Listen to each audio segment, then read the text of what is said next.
Library Kṛṣṇa, the Supreme Personality of Godhead Chapter 82 Lord Kṛṣṇa and Balarāma meet the inhabitants of Vṛndāvana. Once upon a time, while Lord Kṛṣṇa and Balarāma were living peacefully in their great city of Dwarka, there was the rare occasion of a full solar eclipse, such as takes place at the end of every kalpa, or day of Brahma.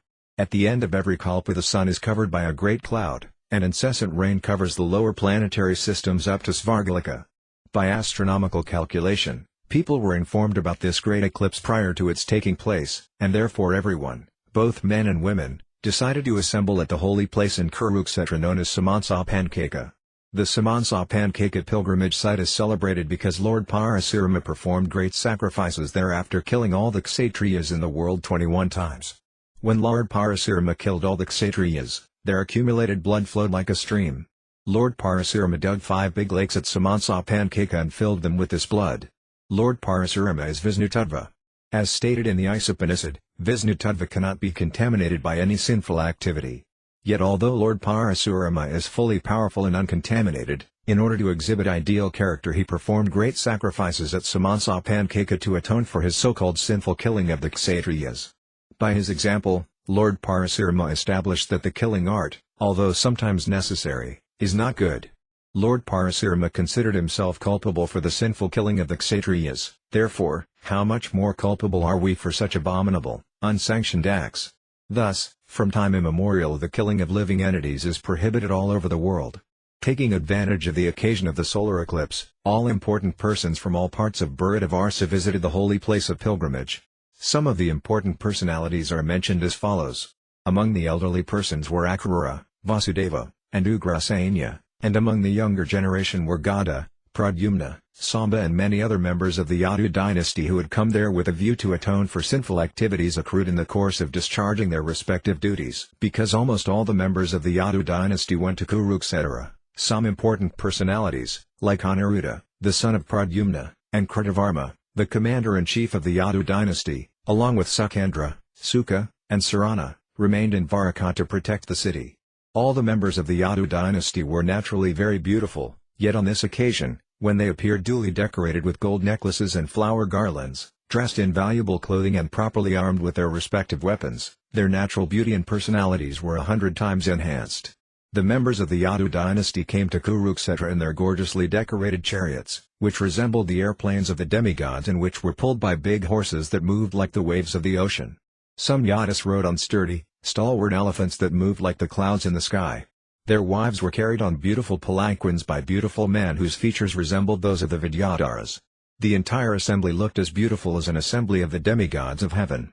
After arriving in Kṛṣṇa, the members of the Yadu dynasty took their baths ceremoniously, with self-control, as enjoined in the Sastras, and they observed fasting for the whole period of the eclipse in order to nullify the reactions of their sinful activities. Since it is a Vedic custom to give in charity as much as possible during the hours of the eclipse, the members of the Yadu dynasty distributed many hundreds of cows in charity to the Brahmanas. All those cows were fully decorated with nice dress and ornaments. The special feature of these cows was that they had golden ankle bells and flower garlands on their necks. After the eclipse, all the members of the Yadu dynasty again took their baths in the lakes created by Lord Ācārya. Then they sumptuously fed the Brahmanas with first-class cooked food, all prepared in butter. According to the Vedic system, there are 2 classes of food, one is called raw food, and the other is called cooked food. Raw food does not indicate raw vegetables and raw grains but food boiled in water, whereas cooked food is made in ghee. Chapatis, dal, rice and ordinary vegetables are called raw foods, as are fruits and salads. But purees, kachoris, samosas, sweet balls and so on are called cooked foods. All the Brahmanas invited on that occasion by the members of the Yadu dynasty were fed sumptuously with cooked food. The ceremonial functions performed by the members of the Yadu dynasty externally resembled the ritualistic ceremonies performed by the karmis. When a karmi performs some ritualistic ceremony, his ambition is sense gratification, good position, good wife, good house, good children or good wealth, but the ambition of the members of the Yadu dynasty was different. Their ambition was to offer Krishna perpetual devotion with faith. All the members of the Yadu dynasty were great devotees. As such, after many births of accumulated pious activities, they were given the chance to associate with Lord Krishna. In going to take their baths in the place of pilgrimage at Kṛṣṇa, in observing the regulative principles during the solar eclipse, or in feeding the Brahmanas, In all their activities, they simply thought of devotion to Krishna. Their ideal worshipable Lord was Krishna, and no one else. After the Brahmanas are fed, it is the custom for the host, with their permission, to accept prasadam. Thus, with the permission of the Brahmanas, all the members of the Yadu dynasty took lunch. Then they selected resting places underneath big shady trees, and when they had taken sufficient rest, they prepared to receive visitors, among whom were relatives and friends, as well as many subordinate kings and rulers. There were the rulers of Matsya province, Usanara province, Kosala province, Vidarbha province, Kuru province, Srināthaya province, Cambodia province, Kakaya province, Madras province, Kundi province, Anarta province, Kerala province and many other countries and provinces. Some of the rulers belonged to opposing parties, and some were friends. But above all, the visitors from Vṛndāvana were most prominent. The residents of Vṛndāvana, headed by Nanda Maharaja, had been living in great anxiety because of separation from Kṛṣṇa and Balarāma. Taking advantage of the solar eclipse, they all came to see their life and soul, Kṛṣṇa and Balarāma. The inhabitants of Vṛndāvana were well-wishers and intimate friends of the Yadu dynasty. This meeting of the two parties after long separation was a very touching incident. All the Yadus and the residents of Vṛndāvana felt such great pleasure in meeting and talking together that it was a unique scene. Meeting after long separation, they were all jubilant, their hearts throbbed, and their faces appeared like freshly bloomed lotus flowers. Drops of tears fell from their eyes, the hair on their bodies stood on end, and because of their extreme ecstasy, they were temporarily speechless. In other words, they dove into the ocean of happiness. While the men were meeting in that way, the women also met one another in the same manner. They embraced one another in great friendship, smiling very mildly, and looked at one another with much affection. When they were embracing one another in their arms, the saffron and kumkuma spread on their breasts was exchanged from one person to another, and they all felt heavenly ecstasy. Due to such heart-to-heart embracing, torrents of tears glided down their cheeks. The juniors were offering obeisances to the elders, and the elders were offering their blessings to the juniors. They thus welcomed one another and asked after one another's welfare. Ultimately, however, all their talk was only of Krishna. All the neighbors and relatives were connected with Lord Krishna's pastimes in this world, and as such Krishna was the center of all their activities. Whatever activities they performed, social, political, religious or conventional, were transcendental. The real elevation of human life rests on knowledge and renunciation. As stated in the first canto of Śrīmad-Bhāgavatam, devotional service rendered to Krishna automatically produces perfect knowledge and renunciation. The family members of the Yadu dynasty and the cowherds of Vṛndāvana had their minds fixed on Krishna. That is the symptom of perfect knowledge. And because their minds were always engaged in Krishna, they were automatically freed from all material activities. This stage of life is called Yukta Vairagya, as enunciated by Śrīla Rupa Goswami. Knowledge and renunciation, therefore, do not mean dry speculation and renunciation of activities. Rather, one must start speaking and acting only in relationship with Krishna. In this meeting at Kṛṣṇa, Kṛṣṇa and Vyāsadeva, who were sister and brother, met after a long separation, along with their respective sons and daughters-in-law, children and other family members. By talking among themselves, they soon forgot all their past miseries. Kṛṣṇa especially addressed her brother Vyāsadeva as follows: "My dear brother, I am very unfortunate because not one of my desires has ever been fulfilled. Otherwise how could it happen that although I have such a saintly brother as you, perfect in all respects, you did not inquire from me as to how I was passing my days in a distressed condition of life?" It appears that Kṛṣṇa was remembering the miserable days when she had been banished with her sons through the mischievous plans of Dhritarashtra and Duryodhana. She continued, "My dear brother, I can understand that when providence goes against someone, even one's nearest relatives forget him. In such a condition, even one's father, one's mother or one's own children will forget him. Therefore, my dear brother, I do not accuse you." Vyāsadeva replied to his sister, "My dear sister, do not be sorry, and do not blame me in that way. We should always remember that we are all only toys in the hands of Providence. Everyone is under the control of the Supreme Personality of Godhead. It is under his control only that all kinds of fruitive actions and their reactions take place. My dear sister, you know that we were very much harassed by King Kṛṣṇa, and by his persecutions we were scattered here and there. We were always full of anxieties. Only in the last few days have we returned to our own places, by the grace of God." After this conversation, Vyāsadeva and Ugrasena received the kings who came to see them, and they warmly welcomed them all. Seeing Lord Krishna present on the spot, all the visitors felt transcendental pleasure and became very peaceful. Some of the prominent visitors were as follows: Bhismadeva, Dronacārya, Dhritarashtra, Duryodhana, Gandhari along with her sons, King Yudhishthira along with his wife, and the Pandavas along with Kunti, as well as Sanjaya, Vidura, Kārpākarya, Kandibhoha, Virata, Bhismaka, King Nagnajit, Puriyat, Drupada, Salya, Drishtakatu, the king of Kasi, Damagosa, Visalaksa, the king of Mithila, the king of Madras, formerly known as Madra, the king of Kekaya, Udamanyu, Susarma, Balika along with his sons, and many other rulers subordinate to King Yudhishthira. When the visitors saw Lord Krishna with his thousands of queens, they were fully satisfied at the sight of such beauty and transcendental opulence. All who were there personally visited Lord Balarāma and Krishna, and being properly welcomed by them, they began to glorify the members of the Yadu dynasty, especially Kṛṣṇa and Balarāma. Because Ugrasena was the king of the Bhojas, he was considered the chief Yadu, and therefore the visitors specifically addressed him, "Your Majesty Ugrasena, king of the Bhojas." Factually the Yadus are the only persons within this world who are perfect in all respects. All glories unto you.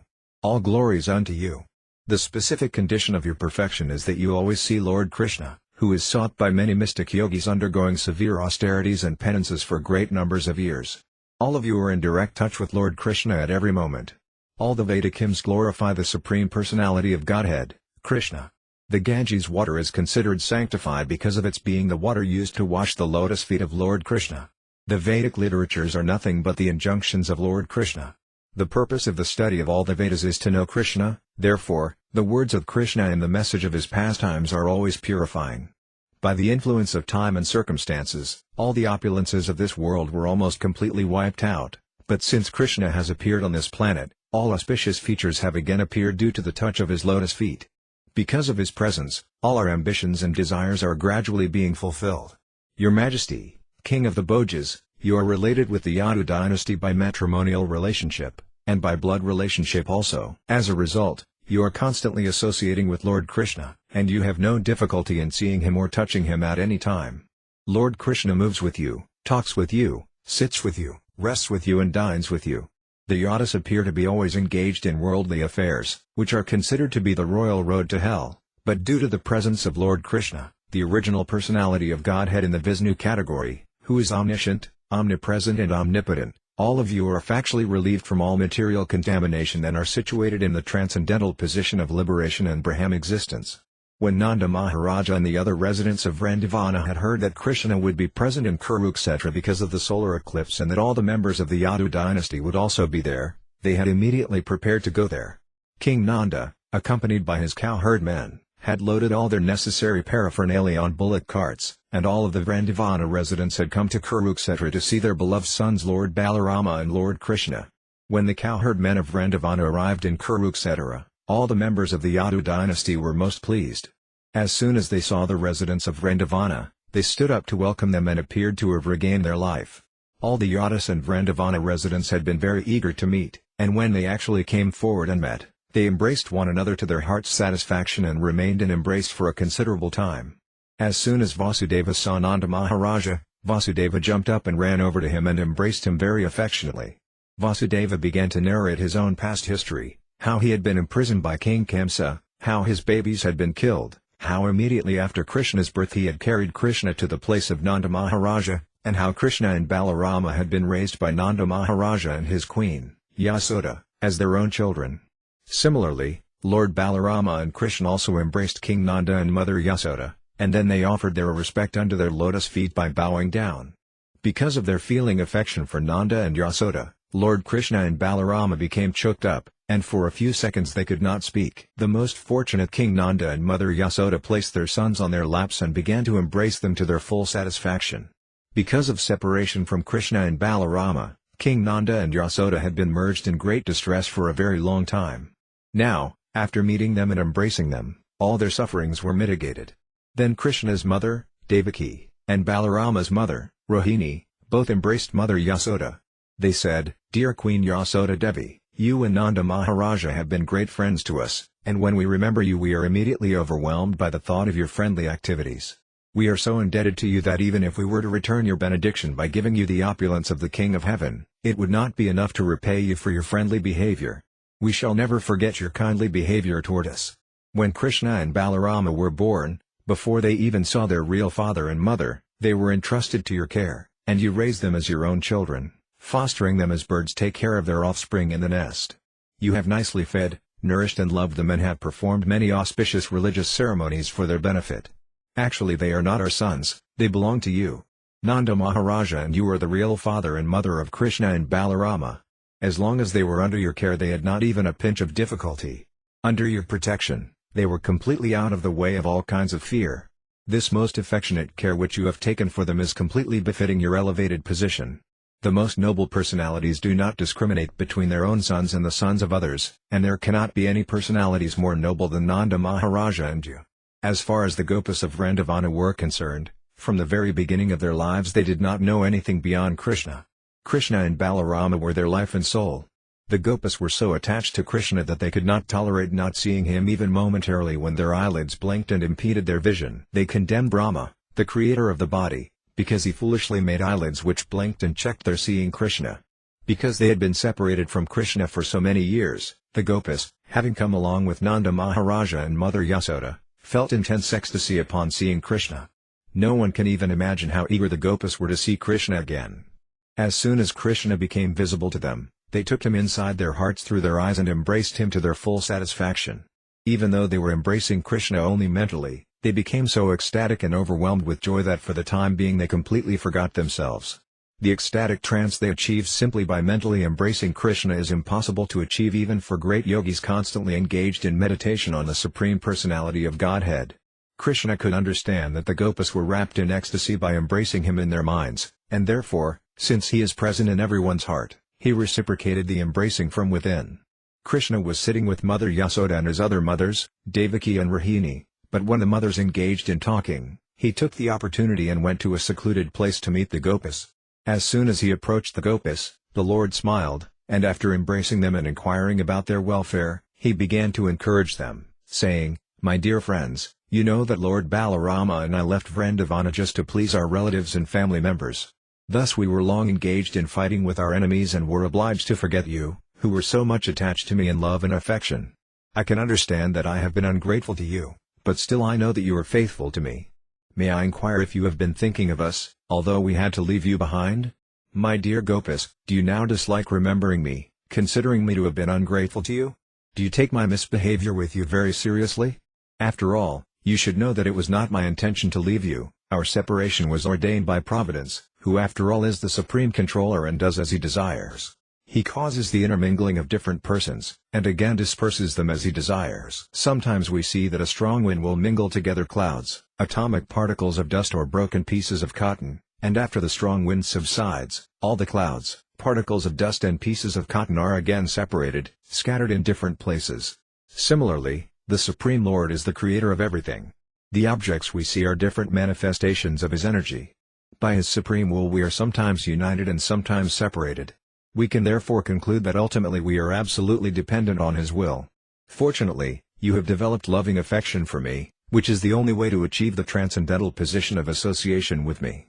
Any living entity who develops such unalloyed devotional affection for me certainly at the end goes back home, back to Godhead. In other words, unalloyed devotional service and affection for me are the cause of supreme liberation.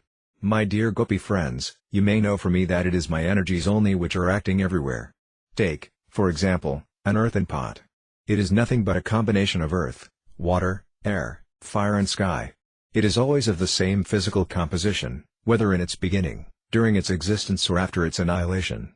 When it is created, the earthen pot is made of earth, water, fire, air and sky. While it remains it is the same in composition, and when it is broken and annihilated its different ingredients are conserved in different parts of the material energy. Similarly, at the creation of this cosmic manifestation, during its maintenance and after its dissolution, everything is but a different manifestation of my energy. And because the energy is not separate from me, it is to be concluded that I am existing in everything. In the same way, the body of a living being is nothing but a composition of the 5 elements, and the living entity embodied in the material condition is also part and parcel of me. The living entity is imprisoned in the material condition on account of his false conception of himself as the supreme enjoyer. This false ego of the living entity is the cause of his imprisonment in material existence. As the supreme absolute truth, I am transcendental to the living entity, as well as to his material embodiment. The two energies, material and spiritual, both act under my supreme control. My dear Gopis, I request that instead of being afflicted, you try to accept everything with a philosophical attitude. Then you will understand that you are always with me and that there is no cause of lamentation in our being separated from one another. This important instruction by Lord Krishna to the Gopis can be utilized by all devotees engaged in Krishna consciousness. The whole philosophy is considered on the basis of inconceivable, simultaneous oneness and difference. In the Bhagavad Gita the Lord says that He is present everywhere in His impersonal feature. Everything exists in Him, but still He is not personally present everywhere. The cosmic manifestation is nothing but a display of Krishna's energy, and because the energy is not different from the energetic, nothing is different from Krishna. When this absolute consciousness, Krishna consciousness, is absent, we are separated from Krishna, but, fortunately, if this Krishna consciousness is present, then we are not separated from Krishna. The process of devotional service is the revival of Krishna consciousness, and if the devotee is fortunate enough to understand that the material energy is not separate from Krishna, then he can utilize the material energy and its products in the service of the Lord. But in the absence of Krishna consciousness, the forgetful living entity, although part and parcel of Krishna, falsely puts himself in the position of enjoyer of the material world and, being thus implicated in material entanglement, is forced by the material energy to continue his material existence. This is confirmed in the Bhagavad Gita. Although a living entity is forced to act by the material energy, he falsely thinks that he is the all-in-all and the supreme enjoyer. If the devotee knows perfectly that the Arka Vigraya, or deity form of Lord Krishna in the temple, is exactly the same Saksidananda Vigraya as Krishna himself, then his service to the temple deity becomes direct service to the Supreme Personality of Godhead. Similarly, the temple itself, the temple paraphernalia and the food offered to the deity are also not separate from Krishna. One has to follow the rules and regulations prescribed by the Ācāryas, and thus, under superior guidance, Krishna realization is fully possible, even in this material existence. The Gopis, having been instructed by Krishna in this philosophy of simultaneous oneness and difference, remained always in Krishna consciousness and thus became liberated from all material contamination. The consciousness of the living entity who falsely presents himself as the enjoyer of the material world is called yogakosa, which means imprisonment by the false ego. Not only the Gopis but anyone who follows these instructions of Krishna is immediately freed from the yogakosa imprisonment. A person in full Krishna consciousness is always liberated from false egoism, he utilizes everything for Krishna's service and is not at any time separated from Krishna. The Gopis therefore prayed to Krishna, "Dear Krishna, from your navel emanated the original lotus flower, which is the birthside of Brahma, the Creator. No one can estimate your glories or your opulence, which therefore remain always a mystery even to the highest thoughtful men, the masters of all yogic power. However, the conditioned soul fallen in the dark well of this material existence can very easily take shelter of your lotus feet. Thus his deliverance is guaranteed." The Gopis continued, "Dear Krishna, we are always busy in our family affairs. We therefore request that you remain within our hearts as the rising sun. That will be your greatest benediction." The Gopis are always liberated souls because they are fully in Krishna consciousness. They only pretended to be entangled in household affairs in Vṛndāvana. Because of their separation from Krishna, he might have asked them to return with him to his capital city, Dvaraka. But the inhabitants of Vṛndāvana, the Gopis, were not interested in the idea of going with Krishna to Dvaraka. They wanted to remain busy in Vṛndāvana and thus feel the presence of Krishna in every step of their lives. They immediately invited Krishna to come back to Vṛndāvana. This transcendental emotional existence of the Gopis is the basic principle of Lord Chaitanya's teaching. The Ratha Yatra festival observed by Lord Chaitanya is the emotional process of taking Krishna back to Vṛndāvana. Srimati Radharani refused to go with Krishna to Dvaraka to enjoy his company in the atmosphere of royal opulence, for she wanted to enjoy his company in the original Vṛndāvana atmosphere. Lord Krishna, being profoundly attached to the Gopis, never goes away from Vṛndāvana, and the Gopis and other residents of Vṛndāvana remain fully satisfied in Krishna consciousness. Thus ends the Bhaktivedanta purport of the 82nd chapter of Kṛṣṇa. Lord Kṛṣṇa and Balarāma meet the inhabitants of Vṛndāvana.